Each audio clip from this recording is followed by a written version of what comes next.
राम बंधू लोणचे, आता प्रत्येक जण जिंकेल।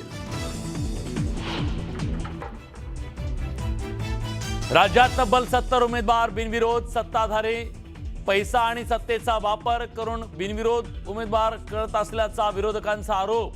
सत्ताधाऱ्यांना विरोधकांचे आरोप फेटाळले।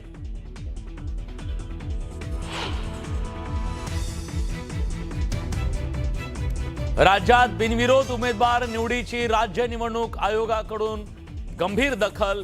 राज्य निवडणूक आयोग करणार चौकशी, मागवला अहवाल।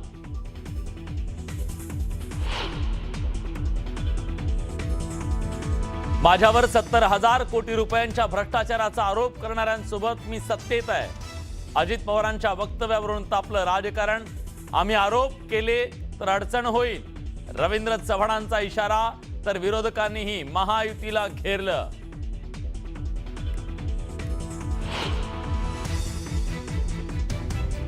मी तर देवेंद्रजींना नेहमी खासगीत सांगायचो, साहेब थोडासा विचार करा। अजित पवारांच्या महायुतीतील सहभागाबाबत रवींद्र चव्हाणांचा गौप्यस्फोट। पालिका निवडणूक प्रचारात महायुतीत धुमशान।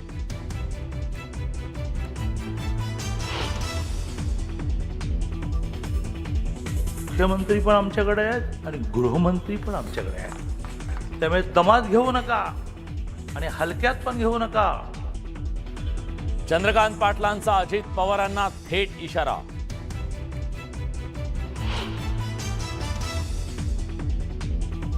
मुख्यमंत्री देवेंद्र फडणवीसांचा इचलकरंजीत रोड शो। महापालिका प्रचारासाठी भाजपनं कंबर कसली।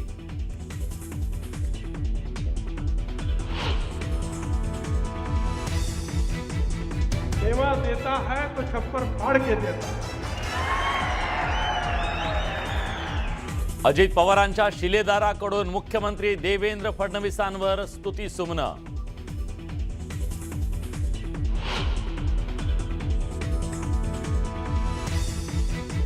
सोलापुरातल्या मनसे पदाधिकारी बाळासाहेब सरवदेंच्या हत्येप्रकरणी 15 जणांविरोधात गुन्हा दाखल। 4 आरोपींना बेड्या।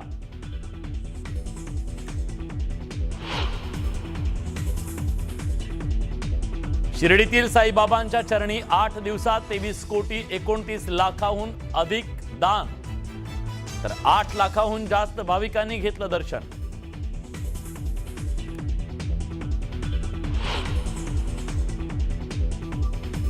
आणि ऑस्करच्या दारात पोहोचला प्रभावळकरांचा Babuli Mestri. Main open film कॅटेगरीमध्ये दशावतारची झोकात एंट्री।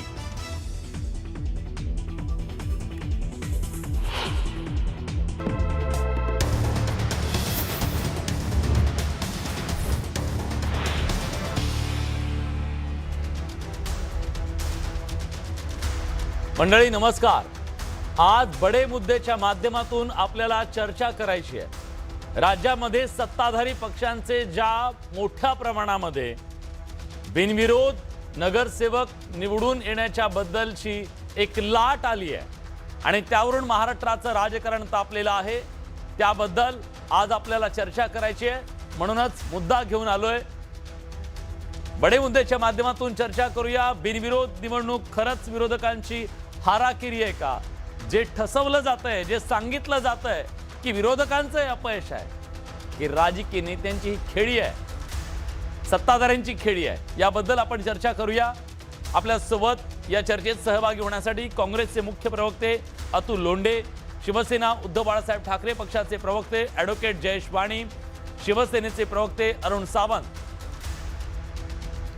त्याचबरोबर या चर्चेत सहभागी होण्यासाठी भाजपचे प्रवक्ते अजित चव्हाण आणि दैनिक लोकमत नागपूरचे संपादक श्रीमंत माने सर जोडले जातील। आपण त्यांच्याशी बोलूया।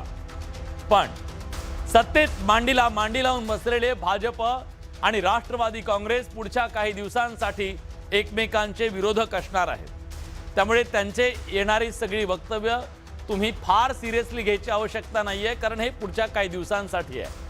कारण पुणे आणि पिंपरी चिंचवडमध्ये दोघे एकमेकांच्या विरोधात आहेत, त्यामुळे त्यांना एकमेकांवर थोडी टीका करावी लागणार आहे। भाजपनं अजित पवारांच्या गुंडांच्या टोळ्यांना दिलेली तिकीटं काढली, तर अजित पवारांनी सिंचन घोटाळ्याचे आरोप कड काढले आणि भाजपवर बोचरा वार केला.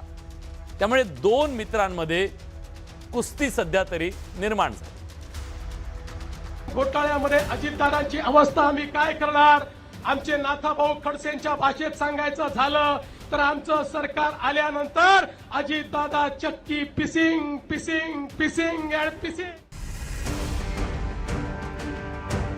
भाजपच्या नेत्यांनी 2014च्या विधानसभा निवडणुकीत अजित पवारांना जेलमध्ये टाकू असं वक्तव्य जाहीर सभांमध्ये केलं. इतकंच नाही तर सिंचन घोटाळ्यांची बैलगाडीभर कागदपत्र भाजपनं चितळे समितीच्या माधवराव चितळेंकडे सादर केली. पुराव्यांच्या 4 बॅगा बैलगाडीतून नेण्यात आल्या. मात्र ज्यांनी बैलगाडीभर पुरावे दिले त्याच भाजप नेत्यांसोबत अजित पवार आता सत्तेत आहेत. मागील 3 वर्षापासून अजित पवार सत्तेत आहेत. सर्वात आधी 2 जुलै 2023 रोजी अजित पवार एकनाथ शिंदेंच्या सरकारमध्ये उपमुख्यमंत्री झाले. त्याच सरकारमध्ये देवेंद्र फडणवीस उपमुख्यमंत्री होते. तर 5 डिसेंबर 2024 रोजी देवेंद्र फडणवीस यांच्या सरकारमध्येही अजित पवार उपमुख्यमंत्री झाले. मात्र आता महापालिकेच्या निवडणुकीत अजित पवारांनी भाजपवर थेट हल्लाबोल केलाय. ज्यांनी माझ्यावर 70,000 कोटींच्या भ्रष्टाचाराचे आरोप केले त्या सगळ्यांसोबत मी आज सरकारमध्ये बसलोय. एवढ्यावर अजित पवार थांबले नाहीत तर भाजपची राक्षसी भूक शहरातली परिस्थिती बिघडवत असल्याची जळजळीत टीका त्यांनी केली. कुत्र्यांच्या नसबंदीत पैसे खाल्ले, मिळेल तिथं पैसे खायचा सपाटा लावला, सत्तेचा माज आल्यामुळे अशी कामं करतात असा घणाघात अजित पवारांनी केला. तुम्हाला माहिती आहे माझ्यावर 70,000 कोटीचा भ्रष्टाचाराचा आरोप झाला ना. जल्दी केलं त्या सगळ्यांच्या बरोबर मी सरकारमध्ये आहे ना. शहरापेक्षा स्वतःला आणि स्वतःच्या परिवाराला मोठं होण्याची एवढी राक्षसी भूक या शहराची परिस्थिती बिघडवलेली आहे. मला हे बघवत नाही. अजित पवार यांनी पहिल्यांदाच सिंचन घोटाळ्यावरून भाजपला खडे बोल सुनावले. सिंचन घोटाळा नेमका काय होता एक नजर टाकूया. 1999 ते 2009 या काळात बंधारे आणि सिंचन प्रकल्पांच्या बांधकामात गैरव्यवहार झाल्याचा आरोप झाला. सिंचनावर 70,000 कोटी रुपये खर्च झाले, पण सिंचन क्षेत्रात केवळ 0.1% सुधारणा झाली असं निरीक्षण सरकारच्या इकॉनॉमिक सर्व्हेत नोंदवलं होतं. अनेक प्रकल्पांसाठी नियोजित केलेल्या किमतीत अनेक पटींनी वाढल्याचं कॅगनं म्हटलं. 601 प्रकल्पांपैकी 363 प्रकल्पांची नियोजित रक्कम वाढून 47,427 कोटी रुपयांवर गेल्याचं कॅगनं म्हटलं. 12 प्रकल्पांची किंमत 7 महिन्यात दुपटीनं वाढली होती.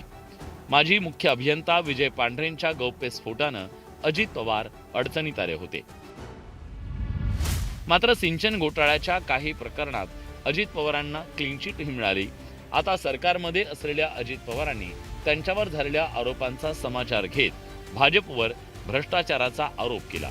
त्यामुळे भाजपचे प्रदेशाध्यक्ष रवींद्र चव्हाण यांनी जोरदार पलटवार केलाय.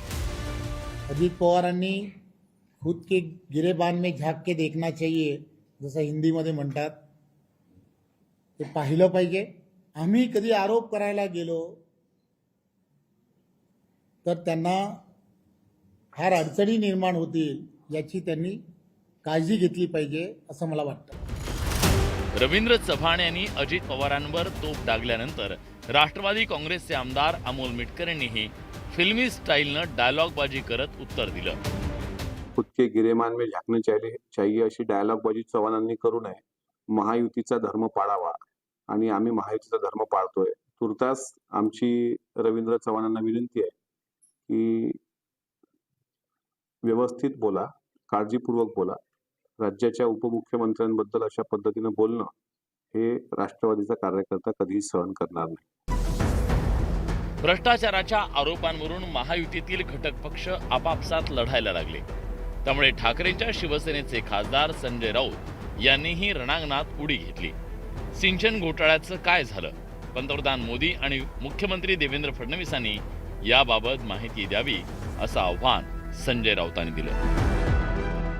त्यांचा जो कार्यक्रम होता, मेळावा होता, अधिवेशन होतं, त्याच्यामध्ये देशाचे पंतप्रधान जबाबदारीनं बोलले अजित पवारांच्या सिंचन घोटाळ्यावर आणि पुढल्या 8 दिवसामध्ये अजित पवार हे मंत्रिमंडळात आले. त्याच्यामुळे अजित पवारांचा प्रश्न जो आहे हा योग्य आहे. विरोधकांच्या हाती आयता मुद्दा दिल्यानं सिंचन घोटाळ्याचा उल्लेख करून अजित पवारांनी ऐन प्रचारात सेल्फ गोल तर केला नाही ना, अशी चर्चा राजकीय वर्तुळात सुरू झाली आहे. मात्र अजित पवारांनी एक प्रकारे त्यांचं मूल्यही दाखवून दिले, कारण अजित पवारांवर आरोप करणाऱ्या उद्धव ठाकरेंच्या सरकारमध्ये अजित पवार होते. अजित पवार निधी देत नाहीत, शिवसेना संपवायला निघालेत असा आरोप करणाऱ्या एकनाथ शिंदेच्या सरकारमध्ये अजित पवार उपमुख्यमंत्री होते आणि सिंचन घोटाळ्याचा आरोप करणाऱ्या भाजपच्या सरकारमध्येही अजित पवार उपमुख्यमंत्री आहेत. तर दुसरीकडे रवींद्र चव्हाण यांनी दिलेल्या इशाऱ्याप्रमाणे अजित पवारांची कोणती राजकीय अडचण होईल याकडे राज्याचं लक्ष लागलंय. संतोष गोरे, न्यूज 18 लोकमत, मुंबई. आता वळूया आजच्या चर्चेच्या मुद्द्याकडे. मंडळी, एकदम से वक्त बदल दिया, जज्बात बदल दिए, जिंदगी बदल दिए, हालात बदल दिए, अशी परिस्थिती आहे महाराष्ट्रात. सगळा महाराष्ट्र अवाक आहे.